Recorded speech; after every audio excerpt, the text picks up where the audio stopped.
Good evening, welcome to my YouTube channel. My name is David Okun, and thank you so much, everybody who have been helping to listen, to watch the video, and to share with family and friends, and to try to follow the logic of this channel. And we are actually talking about money being given in the UK to the British people, especially people who need help from the state in terms of when they might not be working, maybe they are they're sick, they are out of work, or actually even if they work, then their work is actually not paying much. And in the United Kingdom now, we have a system of money known as benefit. And if you live in the UK, you will know what I'm talking about. If you live abroad, if you live outside the United Kingdom, but you live in Europe, you will more likely understand what I'm talking about. If you live in America, if you live in Asia, in any of these developed countries, you are most likely going to understand what I'm talking about. In Africa, you may also understand what I'm talking about.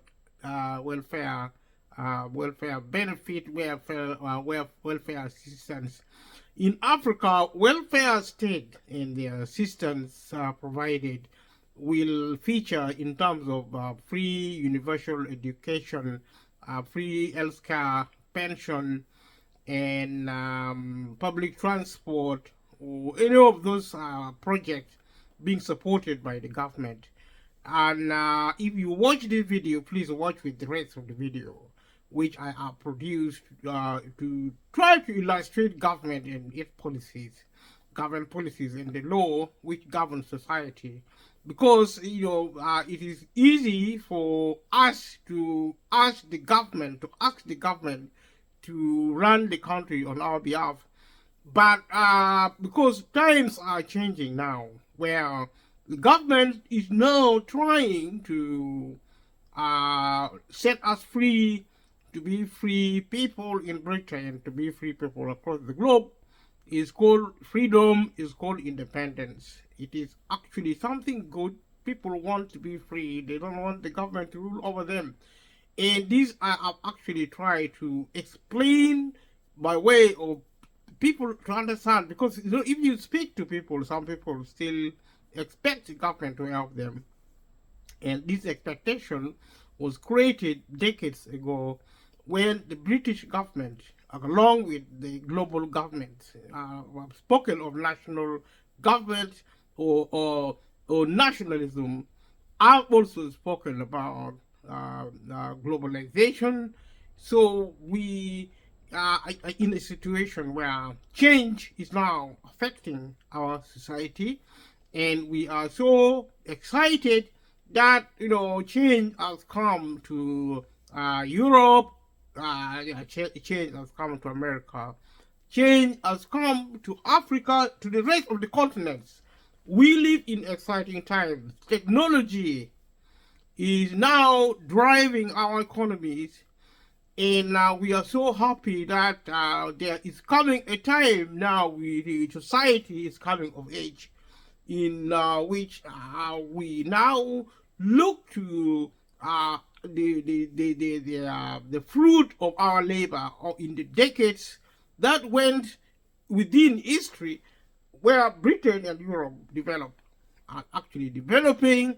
It did so in actually producing technology and engineering, actually doing development in the proverbial sense. And we are so grateful for the state to have done that. We are also so grateful when the state is now welcoming change and along with the British also are now embracing change in this country, and also in the countries across the globe. What Britain is doing is being repeated across the globe because of a system of politics known as globalization. And we are so happy and subscribe to this channel if you haven't subscribed. And if you have subscribed, I'm so grateful for your effort, and for your actually being positive, being progressive, because I believe this channel is extremely progressive. We are doing so well. We're doing great, and we are talking about really important topic, which we as the people of this country of Britain should be proud of ourselves participating in situations like this on this channel, and also participating in the other forum, whatever you're doing now, to actually talk about change, to talk about society, to talk about poverty, to talk about wealth, to talk about health, to talk about happiness, to talk about peace, to talk about joy. These are actually factors which are providing a lot of excitement. And if you are a little child, if you are actually a little child going to school, and you find yourself in school, you are struggling, or you are actually doing, enjoying your journey to school with your parents, or with your aunties, or with your nanny. If you are actually going to nursery, reception, or primary school, whichever center of learning you are going to, you're going in a bus, perhaps you're going in a train, perhaps you're also going in a car, or your parents are driving you to school. You are probably loving it early in the morning in winter. In the middle of winter today, the weather in the United Kingdom has been really cold. Freezing. I went early in town, and to look around and see what is happening. And it's been really cold. And if you are, I saw so many children. I live near the school.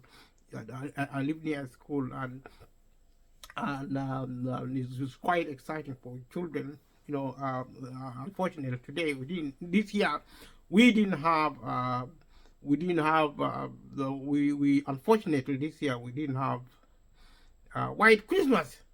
White Christmas is when Christmas comes, and it is so cold, and it's so turbulent, it's so dynamic with the weather, with the climate, that it snows. When it snows, the snow covers the earth, and you never know. You can never trust the weatherman. The weather can never be trusted. It could snow tomorrow. It could snow next week. But White Christmas is gone. We never had it. But we had a fantastic Christmas. Christmas has been really great. And I believe the children out there have played with toys. They have eaten cakes. And they are probably gone to meet friends and family, and life has been really exciting for them. And I don't know what they did. They ate turkey, they eat roasted food, people feast, people drink, even kids have their own specialty, especially children not drinking alcohol. And generally, I think the law probably doesn't allow them to intoxicate with any kind of drink, or even any kind of substance.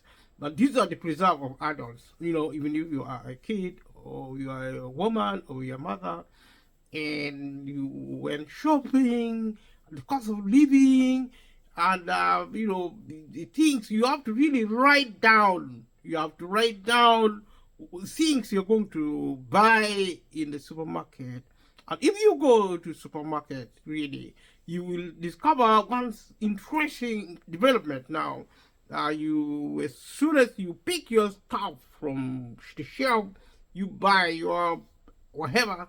I mean, you planning to bake cakes, or buying milk, cream, and all these goodies from the supermarket.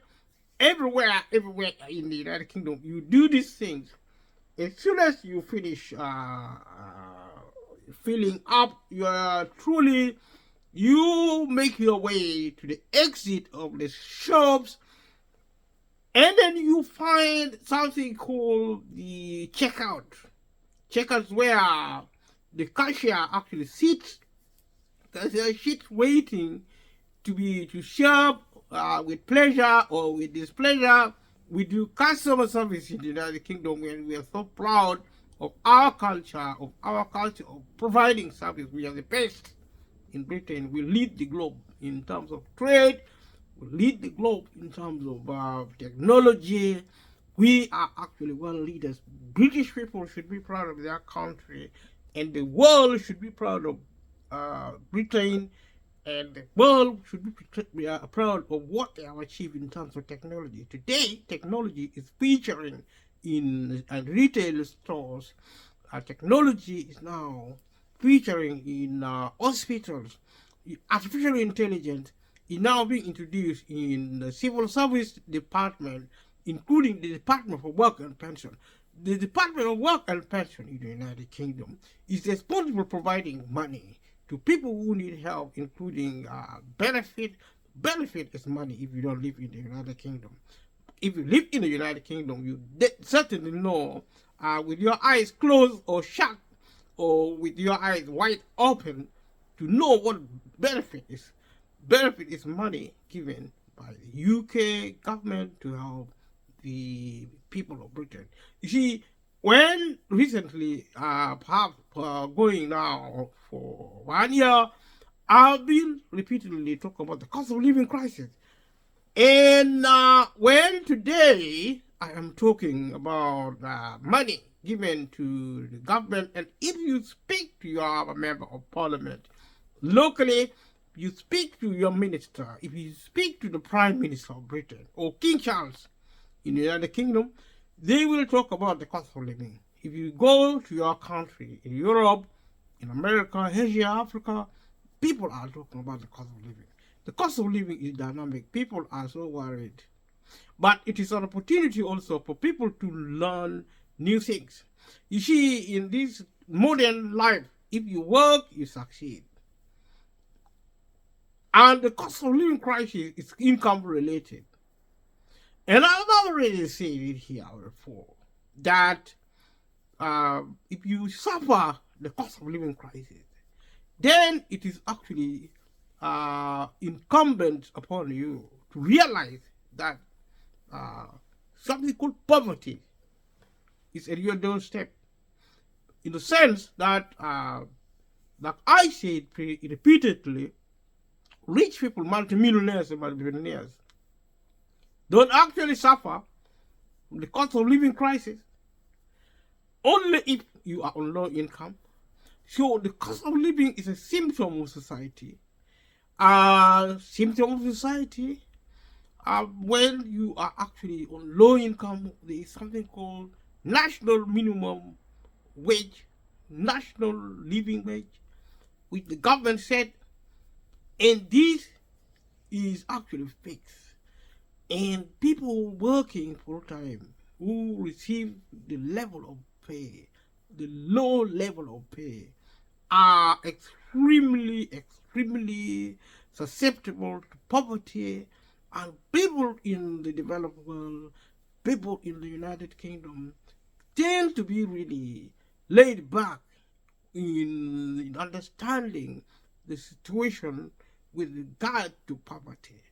Poverty is a very dangerous characteristic of our society, and we have actually ever tried every step of the way. We tried every way to actually ameliorate, to actually, get a sense of improvement about how we live, the standard of living in the United Kingdom. And these have actually arisen from the income perspective, and also income perspective actually being the British people relying on employment, the British people relying on benefit, the British people are relying on all sorts of help in society. And to the effect that the British people will do well to remember that, look, if you work, you succeed. If you don't work, you don't succeed. Therefore, the British people have been supported by the British government to provide money to those who are not working, to those who are working, to those who need extra financial help. The British government has been providing benefit. Benefit is money given by the state in the United Kingdom. And so we are happy with that. We have been happy by the government providing us help as an authority. And we are happy with that. This has gone on for decades. The government took our land, all of it. It took our land, I believe, with good intention. When I say our land in United Kingdom, in Europe, America, in Africa. Maybe in Africa, there are still vestiges of land left for the African people. But when you come to the developed world, you will now find land is taken. The British people, like the people of Europe and America, like the people of Asia, no longer remember what land looked like.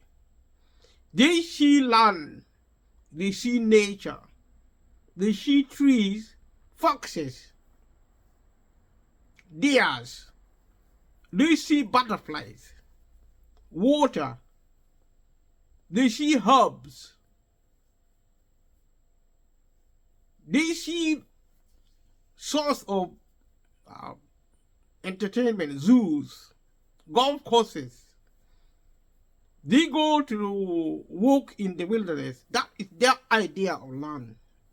The question as to who owns this land only arises when you trespass on somebody's land, and perhaps it's also fenced. But I would say the government owns the British land. The British land, the British people cannot grow their own food. They cannot produce their own energy. They cannot access water without actually the government providing water to them. This has gone on for decades. Healthcare, the same. In the past, the British people and the people of the world used to be herbalists, medicine men and women. They were self-reliant on medication, transportation. They provided this for themselves. This was then. And then something happened in the world, including in the United Kingdom. The government took over the running of these countries here in the United Kingdom and across the globe. It's called globalization today. It runs these countries. The people liked it. They were happy. The government created jobs. Capitalism ruled supreme. And we were happy at that time. The reason for the welfare state, particularly the welfare benefit, the money which I'm talking about, was a necessity as it became. Because capitalism could not provide full employment. This is basic economics. When our parents took us to school, or when it takes us to school, we need to remember our economics lessons.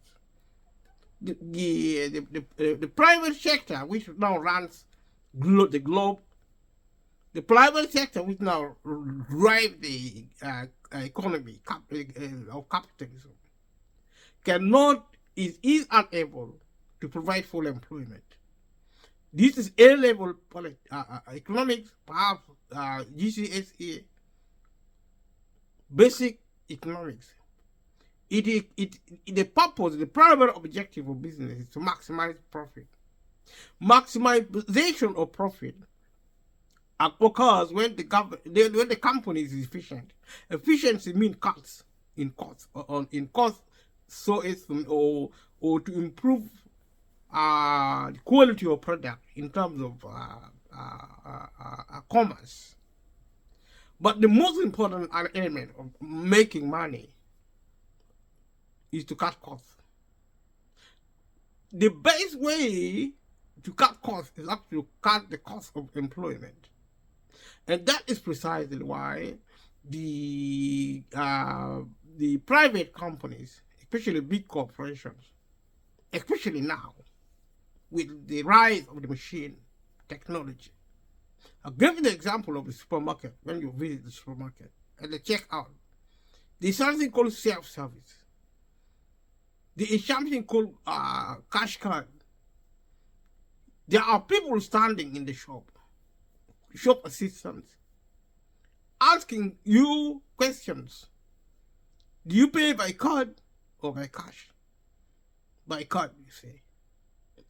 And then you are directed to a machine, which will outcheck, which then process everything. You pay, you get your receipt, you walk out of the shop.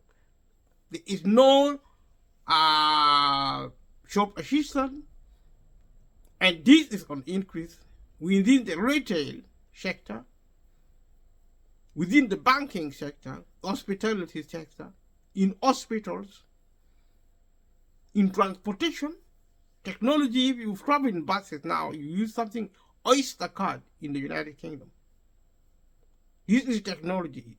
You use your card, you use your mobile phone to pay for things in the shop. This is technology, computerization. There are actually airplanes flying around the world now, which are actually autonomous. They don't need pilots to fly. This is actually technology. There are actually stealth technology, producing invisible objects. And this is on the rise. Artificial intelligence. This is bringing changes. They are taking jobs away, which is actually good because we do not need to work anymore to succeed. Society has succeeded by producing technology enough to create wealth without extra costs. Going forward, it will only get better with technology, with the machine becoming more capable in terms of mental and physical dexterities. These are actually on the increase, and it is the pace of change within the technological spaces. The pace of change is really fast, and we are so excited. We are so happy because we have achieved a status today going forward where society will produce wealth, bountiful wealth, at no extra cost. Theoretically, we will see the end of economic age. Economy only operate with trade, with enterprise. We buy products and sell. We produce products and sell. That makes the economy. Once we produce technology, which we are now producing, we are on the verge of actually achieving total success to produce goods at no extra cost. We are on the verge of replacing human doctors with machine. The Hollywood, the Bollywood, the Nollywood, the acting industry is being replaced by artificial intelligence characters. So actors will go home to take a leave, maybe in 100, 500 years. But the signs are beginning now.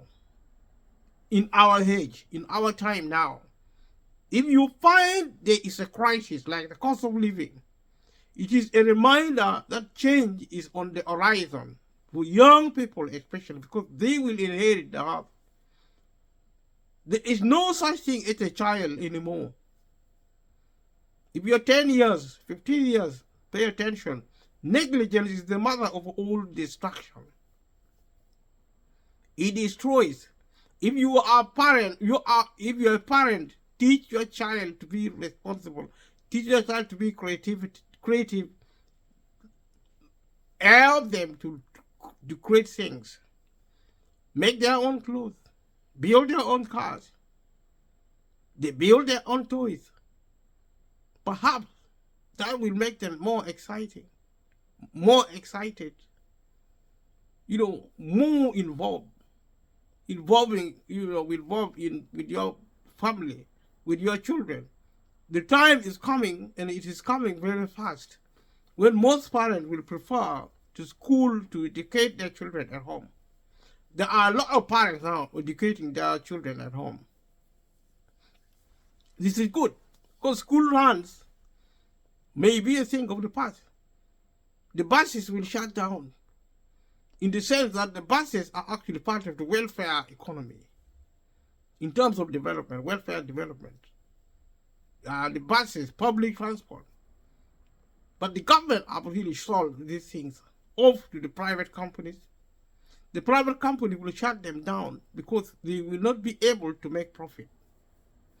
Because many people will no longer have jobs. Technology is taking away jobs. Economy is shutting down. Big corporations will shut down ultimately. Small and medium businesses are now shutting down, which is a good thing. But the pain will be terrible. People will incur losses. People will lose livelihood. Some people might even die from shock, because people do not expect change. And that is why I am recording this video. I've been recording this video. I'm so grateful to everybody who have been participating to watch. It doesn't matter if you watch little or you watch more. If you watch this again, share with family and friends so that more people will watch. Leave a comment below and let me know your views on this matter. And even the social media is fast changing. Things are changing very quickly, and it is so exciting. And my invitation is for the people of the world to be excited about change and to embrace change, to understand when the government says enough is enough. We are shutting down the public sector. When they shut down the public sector, everything stops, which means the British people now, the majority at the moment, accessing healthcare, accessing education.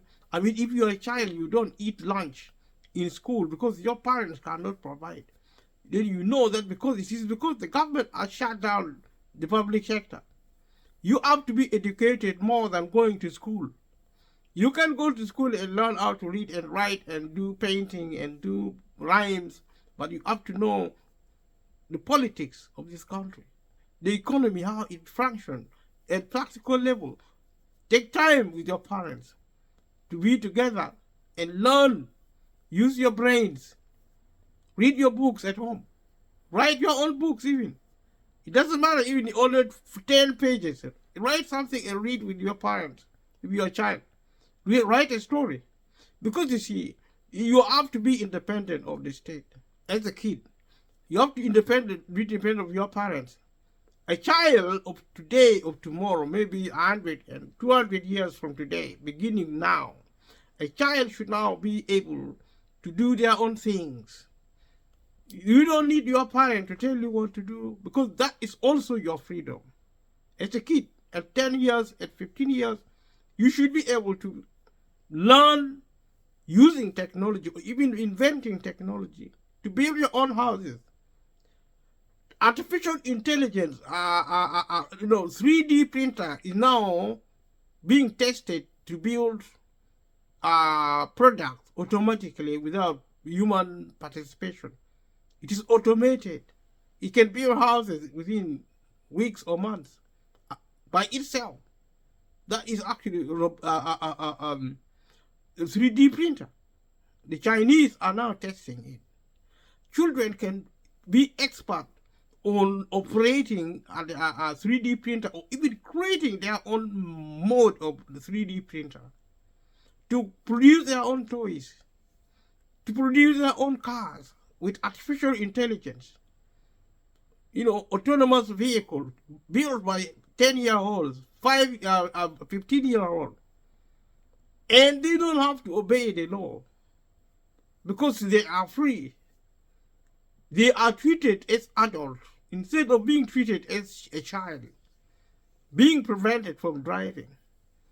The law having to decide whether a 10-year-old, a 16-year-old should or should not drive will be a thing of the past, because that will be oppressing the child, actually taking away the human right of a child. This is exciting times.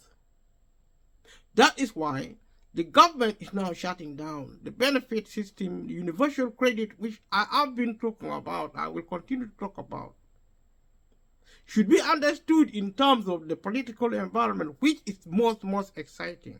We are supposed to work in order to succeed as children. We are now released. The government has given us our freedom. The government could not let us go for political reasons. Now the government can give us back our lands so that we can grow our own food. It can now give us back our money so that we can buy tools, tractors, combine everything. He can give us more money now so that we can build our own schools. We can buy our own land now. They can now begin to give us more freedom on planning permissions so that we can build our own homes with limited restriction. He can now begin gradually to release us of paying council taxes on our property, so that we begin to access the plane of freedom. And this is the argument. Every child, every mother, every father, every nanny, every teacher, every politician, every leader in the community should talk about, to advocate for change, to embrace change. It has now happened. The government is now saying we are giving back your country, and we should embrace this concept. We should celebrate it. We should be the happiest people in the whole wide world as British people, as the people of the world, as the globalists, because these are actually changes happening globally. The government is giving back our country. Well, we need the government to give us back our land, to give us back our money, to give us back our freedom, to shut down the legal system, to shut down the financial system. We are actually to create our own laws, to create our own banks, to create our own schools, to create our own. Every family should have a hospital, a clinic, with technology, with robotics, doctor. This is the future. This is the prospect. But for the moment, we will prepare. Let us prepare to transition from what we now have as a situation to actually begin to prepare young people, especially, to embrace this change, so that going forward, they begin to ease out of the state. Some of these things we should be in. Well, we can be in shock as much as we want. Many people are now in shock, because when you insist on accessing public service, it is turning into a nightmare, which it should not, because people should be educated about these changes in terms of development. But if you notice, if you watch the rest of my video, I'm also talking about culture, because, see, to be emancipated totally from every source of oppression, we are to access our cultural roots, our cultural economy. We need to design development around our culture. Culture means humanity is central. Humanity-centered development, humanity-centered progress. Right now, as I speak, we are developmental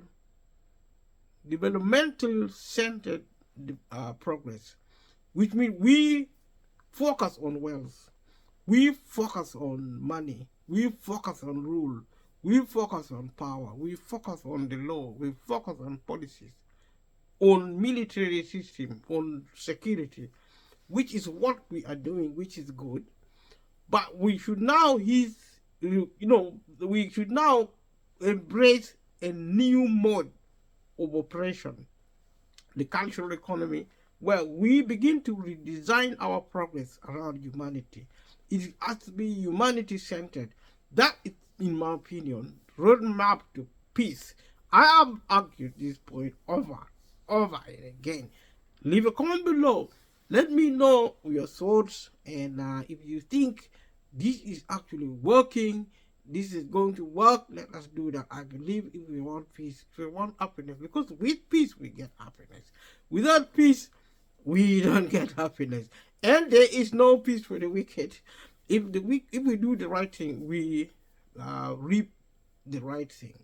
We show wickedness, we actually reap wickedness. And it is about time now for us to awaken and start doing what is right, actually embracing humanity, living with yourself, living with your family, with your community, living with one another in society, and stopping eventually to call your neighbors, your friends, strangers, every human being, black or white, tall or short, male or female, old or young. We are all human. We are all in this together, and we are actually friends. We are cruising over from the desert of referring to each other as strangers. We are now cruising over into the world of affluence, of cultural wealth, of peaceful discourses. And I have said this before, I will say this again. We have a lot of work to do. We have to acknowledge that the government has shut down the public sector. It continues to shut down. It will shut down eventually totally.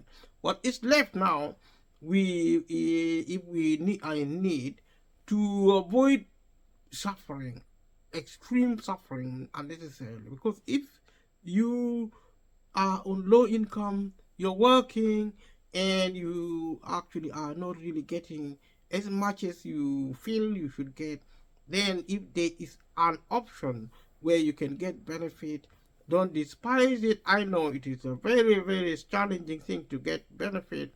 It takes a lot of effort, a lot of ingenuity, a lot of support to actually get it. That's why I said in the other videos, and I say it now, gov.uk is the best place to visit. Advisory organizations like Student Advice are the best place to go to. There are a lot of other organizations. Going forward, we'll really talk about it. If you want to know more, leave a comment below. For whatever reason, do not despise what the government provides, especially healthcare, especially housing, especially transportation, schools, and food and energy. These are all provided by the government at the moment. But the government is shutting down.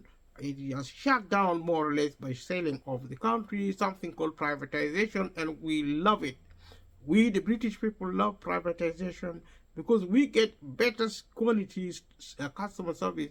But unfortunately, if the private companies do not make money, they're going to shut down the businesses, and this will shut down the economy. Unfortunately, if we work for a living, we're going to lose, and then we will suffer incidents either of the cost of living crisis or something similar or worse. Let us prepare for this mentally, psychologically, in whatever possible in terms of practical preparation. We are going to begin to face crises such as never before seen in our community. We are going to be in shock, but we need to be prepared, and we need to embrace change and do our best to get what the government can give, and I have gone through this before, and right now I will attempt to do my best to actually talk about universal credit. I will be talking about universal credit, but it is bear with me, bear with me, because you see, if I come and begin to go through the list of help, it won't really make much sense, because my main aim is actually to make people understand the situation involving public support, which is what benefit is about.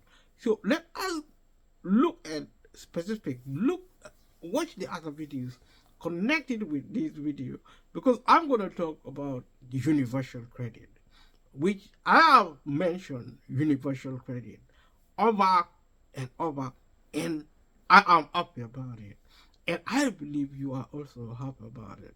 I'm going to look at when people move away from legacy benefit into universal credit. Then there are stages, they are complex.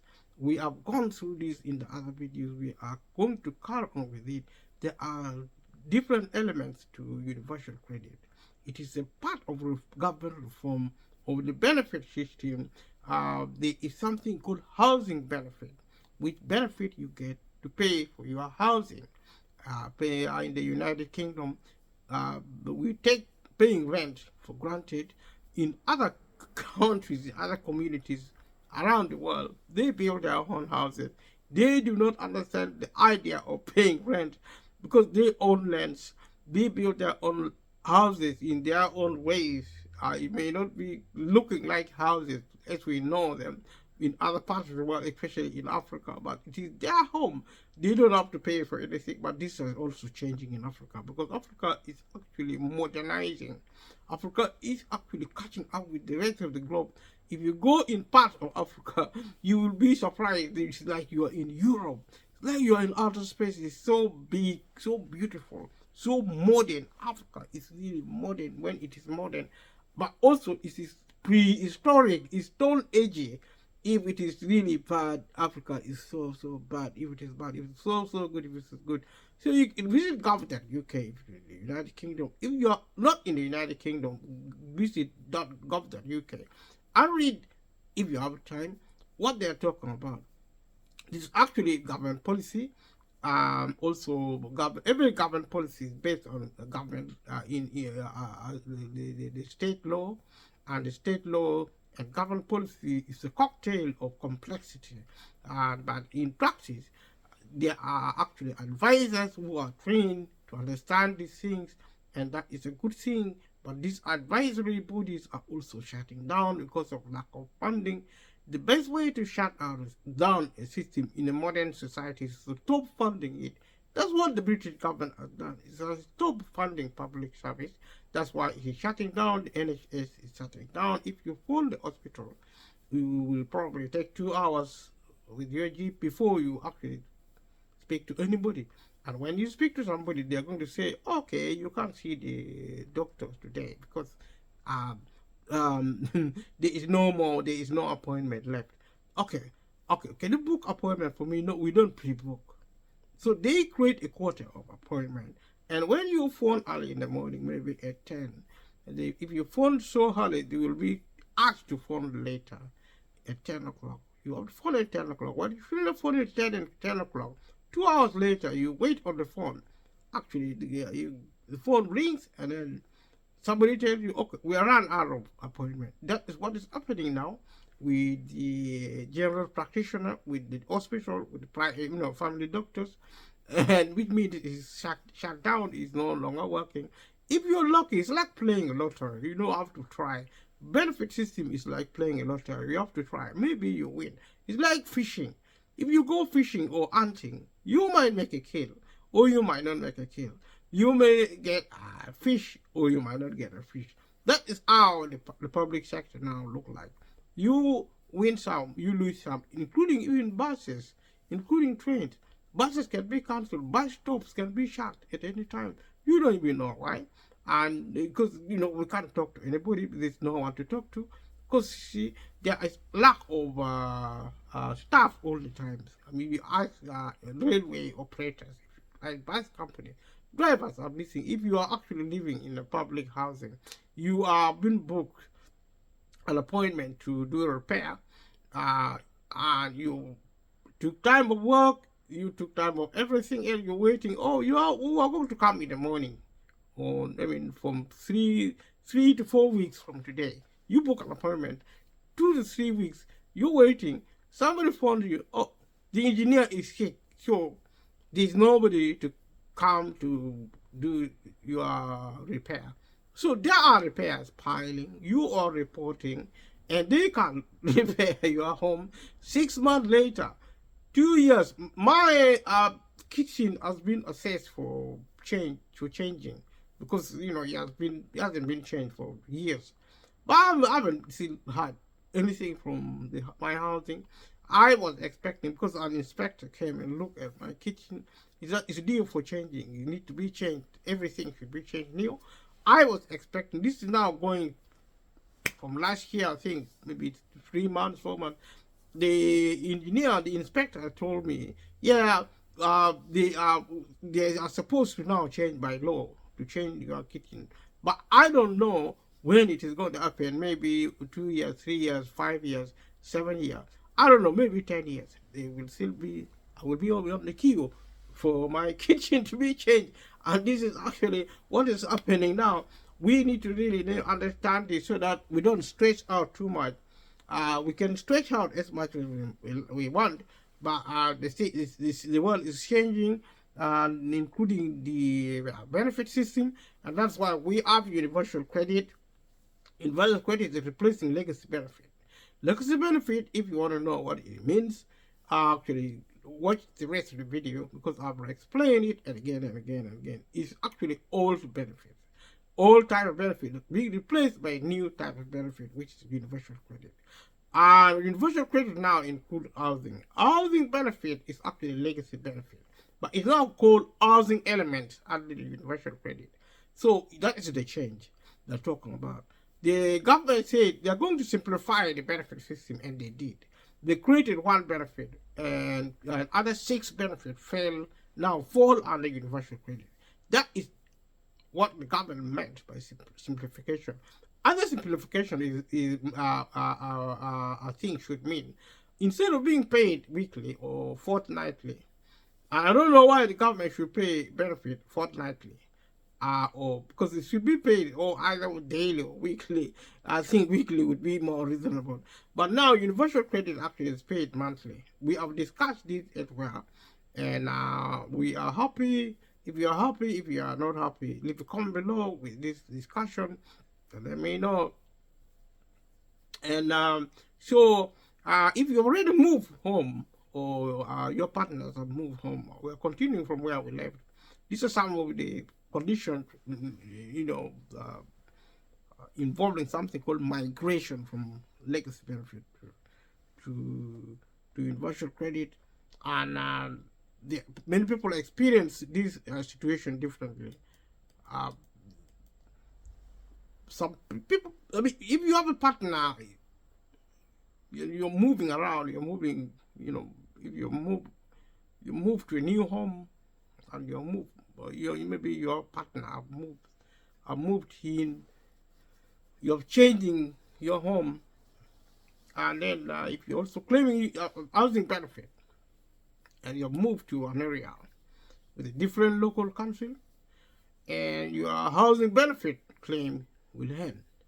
So that's the information you want to know, because we are talking about changes from legacy benefit, housing benefit as legacy benefit, and if you change where you live, you move from one place to another. If your partner does that, if you're living with your partner when you are on benefit involved, it will change your benefit as well. So your benefit will change from housing benefit to universal credit, which is actually housing element, which is the element for paying rent in terms of benefit. They change how they call it, but also there are other changes associated with universal credit or with benefit generally to do with housing. Because sometimes you are actually paid. Sometimes you are actually paid, not paid all the full benefit for your housing. So we'll be talk about housing and benefit, housing benefit, and also housing elements separately. And you can also find this information at gov.uk. And also, if you move in a different home in the same council area, you can stay on housing benefit if the claim was in your name. If you are not in your name, then something else might happen because you benefit either in your name or in somebody else's name. And you can stay in the same benefit if you move to a different home, the same council area. You can stay in housing benefit if the claim was in your name. Now, probably one of the reasons why the benefit doesn't change because you only change into a different house, but the council is responsible for paying council. So now it is separated from them, and the benefit letters are addressed to you. That means the claim was in your name. You can also ring your local council, check, and your local authority, local council is actually gov.uk. If you're getting other benefits, the universal credit is replacing. You can keep getting them, but must tell the DWP you have moved. These are some of the details pertaining to if you are claiming benefit or when you are planning to claim benefit. So talk to an advisor to check if you will be better off claiming universal credit. We have discussed this in the other video, and you can watch the other video or leave a comment below if you are interested, and let us know if you or your partner have moved together. Then if you also get child tax credits or working tax credit, they will earn when you move in together. This will earn because moving in together, this will earn. This will earn because you're moving from one benefit to another. You can keep getting housing benefit, income related ESA, income-based JSA, or income support when you move in together in your if your partner isn't getting universal credit, doesn't earn enough to stop you getting your benefits. To keep getting income-based job seekers allowance, either you or your partner also need to have children. To talk to an advisor and check if you be better off claiming universal credit. These are actually some of the information some of which are actually repeated. So if you're a mixed age couple moving in together, mixed age couple where one partner is over state pension age and the other partner is under state pension age. If the younger partner gets income-based job seekers allowance or income-related employment support allowance or income support, they can keep getting this benefit after they move in with the older partner. Younger partners getting housing benefit can only keep getting housing benefit if both following apply. They stay in the same local area, local council area. They get income-based job seekers allowance, income-related ESA or income support.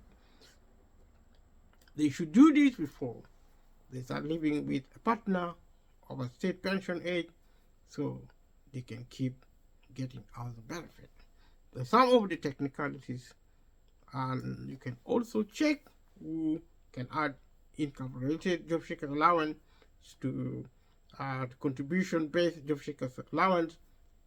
Check who can add income-related ESA to contribution-based ESA. All the partners getting housing benefit will usually earn if they start living with a partner under the state pension age.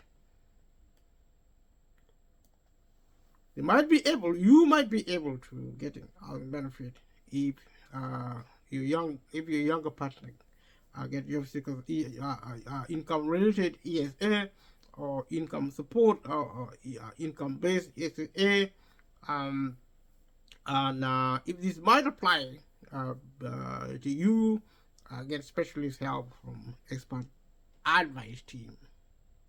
With some of the information we have discussed most of it before, and if you leave a comment below if you need any more help.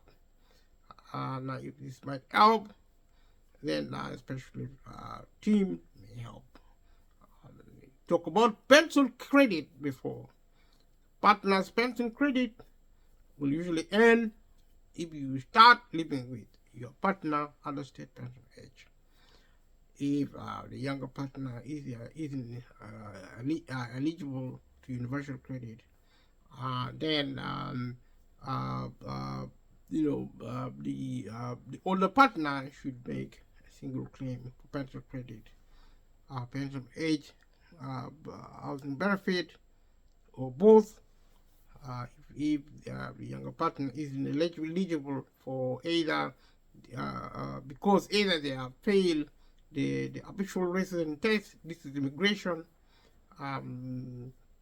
they are subject to immigration control, they are under 18, they are a prisoner, and also other characteristics. So this to do changes to do with your children having a baby or becoming responsible for a child won't earn your benefits. So we talk about child benefit, which is a benefit people who are eligible, who may be entitled to claim for their children. You can only start getting child tax credits if you are already getting working tax credit. You can check if you can get child tax credits. If you can't make a new claim for child tax credit, you might be better off claiming universal credit. Talk to advisor to check if you will be better off claiming universal credit. If you're already getting child tax credit and have another child, the amount you get might go up. If you are on income support, your income support will end if all of the following applies. If you're a single parent, if your youngest child has turned 5, you're not a full-time carer for someone who is sick or disabled, you can talk to your advisor to check if you're better off claiming a universal credit. So if your work situation has changed, what you need to do depends on the benefit you're claiming and how your work situation has changed. If you or your partner start working, or your hours go up, and if you get income-based, the SAA and ESA or income support, they will stop. If ever you start working 16 or more hours a week, your partner start working 24 hours or more hours a week.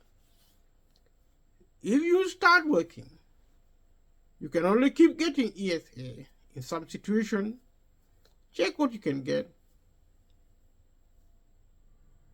Check what you can do while getting ESA. If you're getting child tax credit, you might be able to start getting working tax credit, WTC, as well. This depends on your situation and how many hours you're working. You can check how many hours you need to work to get working tax credit. If your earnings go up, the amount of benefit you're getting might go down. Starting work or increasing your hours might mean you get less from the benefits you're claiming. You might be better off getting universal credit. Talk to an advisor to check if you'll be better off. If you stop working or your hours go down, And also, if you're getting working tax credit,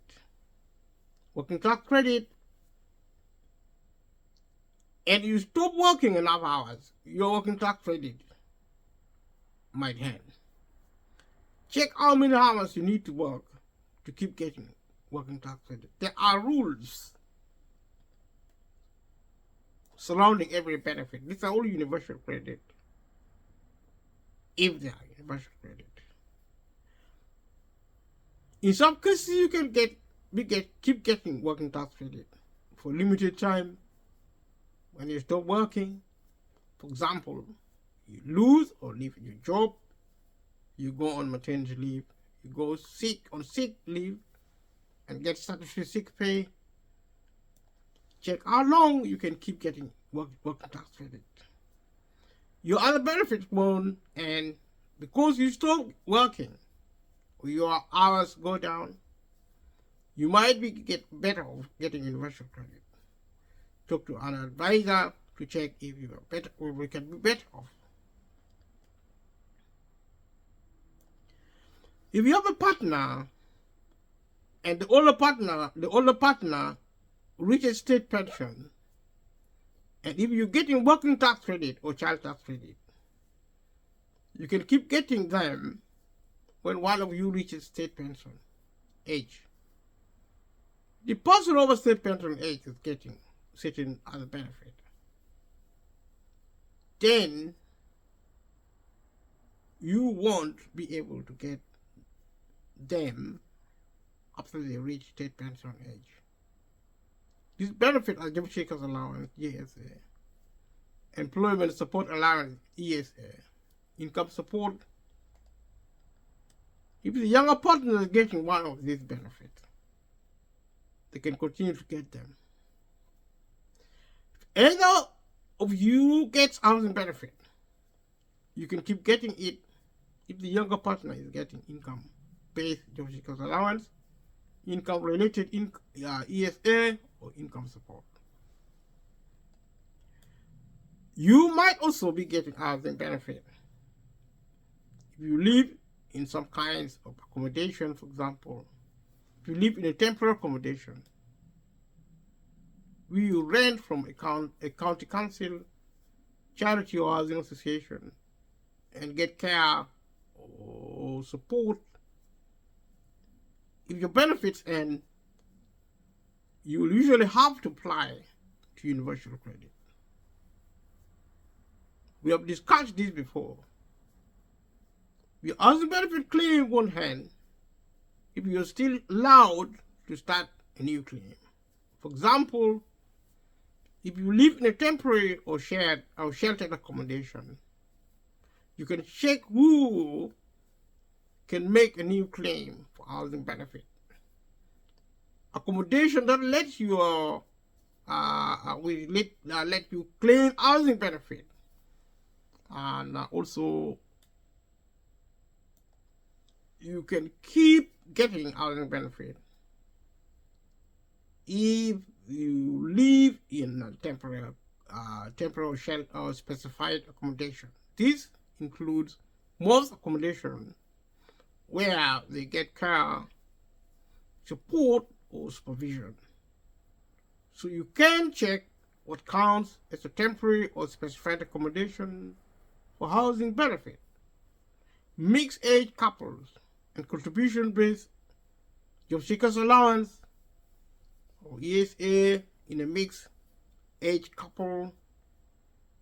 This is where one partner is over state pension age and the other partner is under state pension age.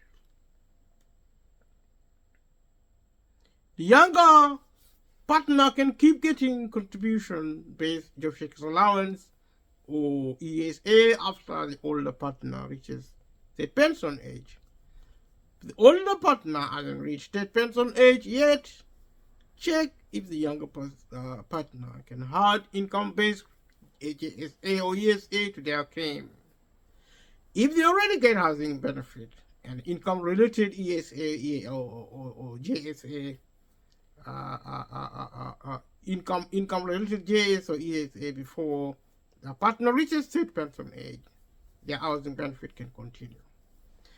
If the older partner reached state pension age before 27 January 2021, then the older partner, if he or she was claiming a benefit with the severe disability premium when they reach a state pension age, they should have kept that benefit.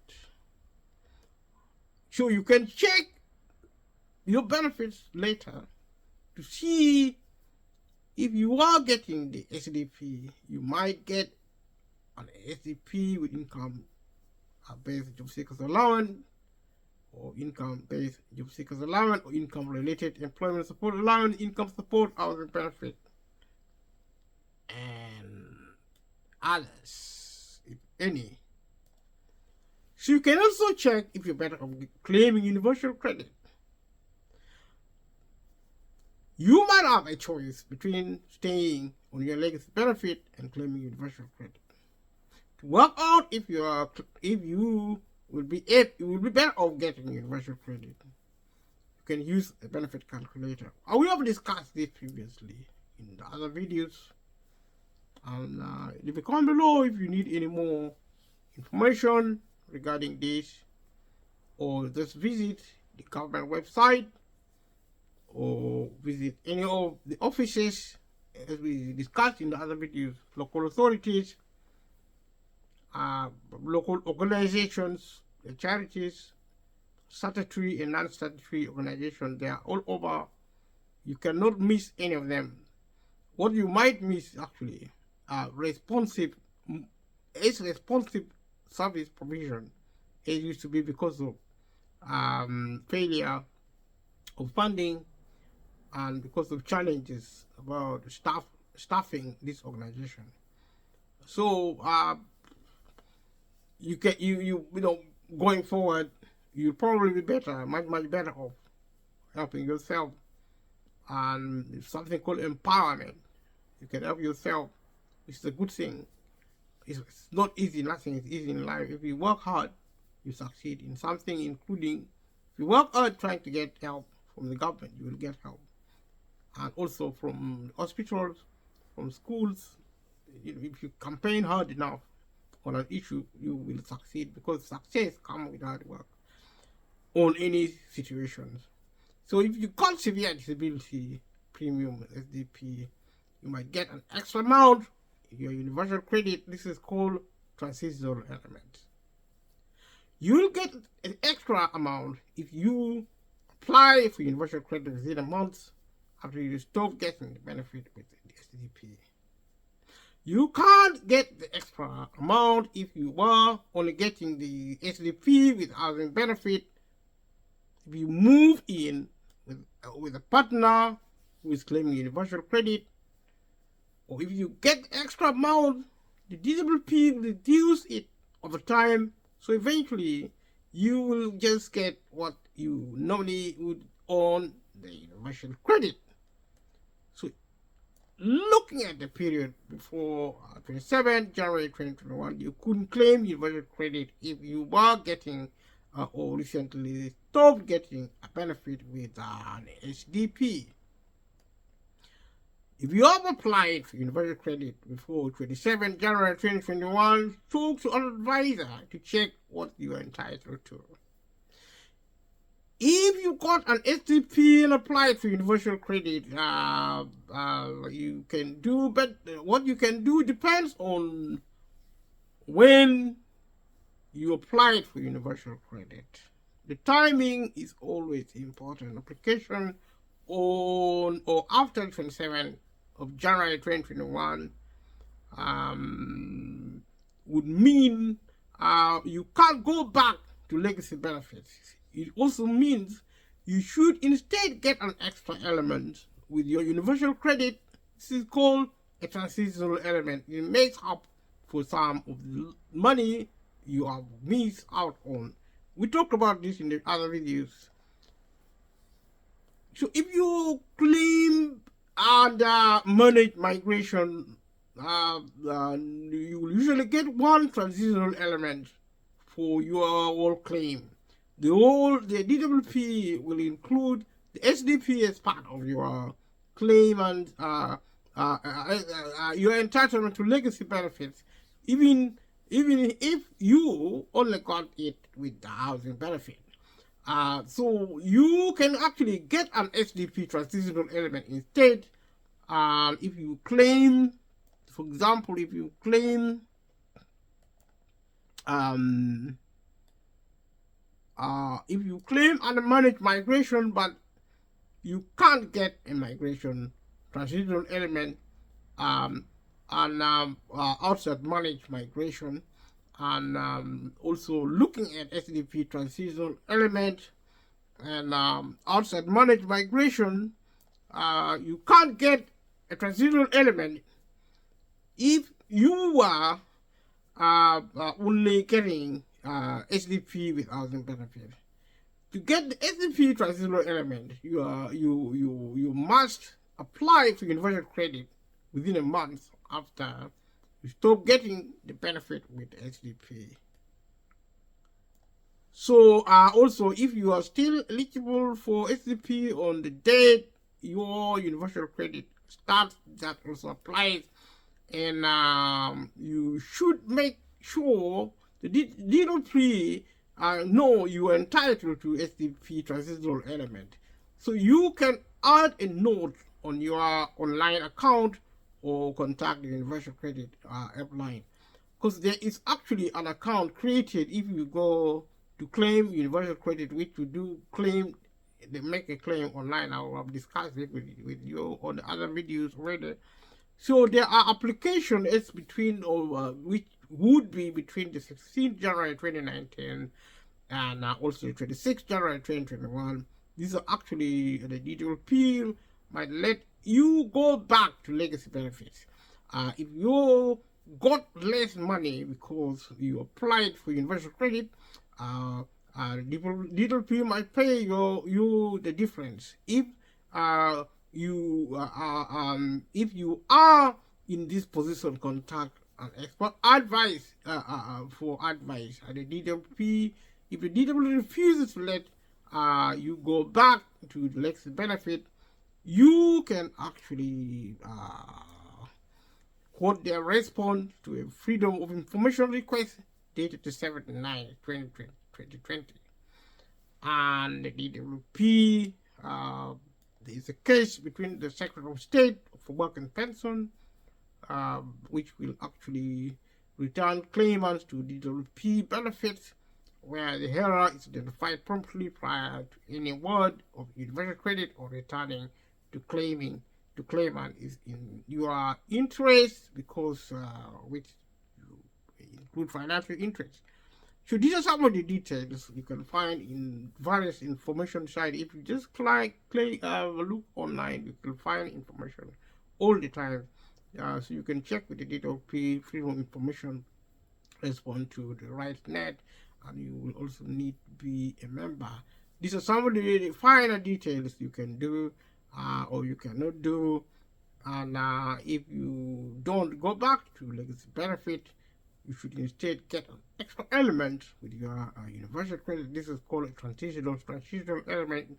Make up for some of the money you miss out on. And if you are only getting the SDP with housing benefit, you can get a transitional element. To get the transitional element, you must apply for universal credit within a month after you stop getting the benefit with the SDP. Still be eligible for the SDP. For the SDP, when the DWP become aware, they can get the transitional element. You can get the transitional element. Now, you should leave a note in your universal credit online, on your online account, or call to contact the universal credit helpline to ask to be returned to the legacy benefits. These are some of the details. And application before the 16th January 2019, you can't go back to legacy benefit, and you should instead get an extra element with your universal credit. This is called a transitional element.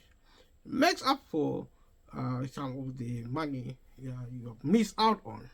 Some of these points are repeatable, and just to make sense for yourself and for those who might be looking for information. And if you are only getting SDP with added benefit, you can get a transitional element. To get the transitional element, you must apply for universal credit within a month after you got after getting the benefit with the SDP. I think these points are being repeated. So thank you so much for watching this video with me, and we're going to stop this video here. We are going to continue with our propositions with their videos. We're producing more videos and talking about issues which matter to someone like you. And if you live in the UK, if you live outside the UK, wherever you live, whatever we're talking about is relevant, and it's so important that people actually take their life not necessarily into their own hands, but it's about time now the British people and the people of the world to take responsibility for their life. Also, you are brains, you are a creator, you're a thinker, you learner, you keep learning. But if there is an opportunity, also relax. You take a break, because every worker deserves a break. You take a break, you visit friends, and but remember to concentrate a bit more, even if you're a younger person, on things which really matter. Talk to your parents and work together as family more. Focus more on your value. A lot of young people have lost their sense of valuing their life, because people, if you're not rich, you're not valued. But we need to change the table.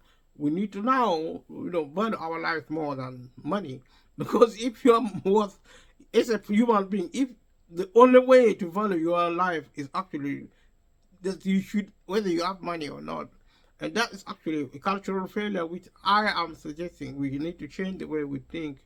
Our educational system should change. We should start prioritizing. We should focus everything we do on humanity, so that we value our lives more, so that young people value their life more, so that it is harder for them to commit suicide. It is harder for them to take one another's life, to shoot one another with guns. I mean, if you value a human life, especially if you're a young person, your behavior will change. The way you believe will change. The way you look at life changes. Whether you have money, whether somebody accepts you can always be strong. You can always persevere. You become a better person. Good character, strong, and not really taken to trivia to begin a fight on the street. And this is not a problem. And I believe we will be able to talk together, to chat together, and really find a way. Every little really helps. And you may take a small present to a friend, and you would know how much they will value it. They will know how much happiness it's going to create. But the most important thing is, let us work as hard as possible, because the only way to succeed is to work. The only way to be happy is to be with a good friend. If you have a bad friend, they are already bad. They are no friends, because a friend should be a good to you. And friendship is a good thing, because it's the only way you're going to be happy. You have good friends, that is good, but also help people who cannot help themselves.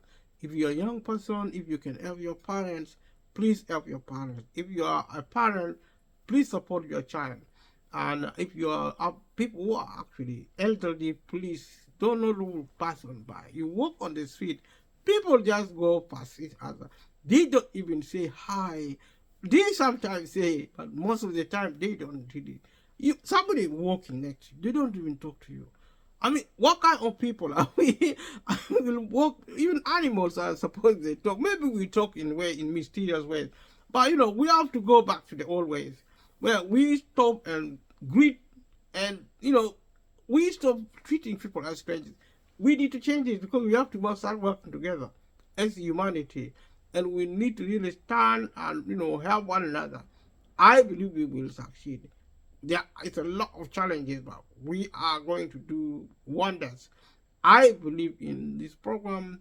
Leave a comment below and share with family and friends, and subscribe to this channel if you value it. If you don't value it, it doesn't matter. Somebody somewhere values it. You can actually value this video or you cannot value it. Whichever way, subscribe to the channel. I'm so happy for this video, and I'm so happy that you came. I'm so happy that you did not come. I wish you were here. And see you in the next one. Thank you. Bye bye.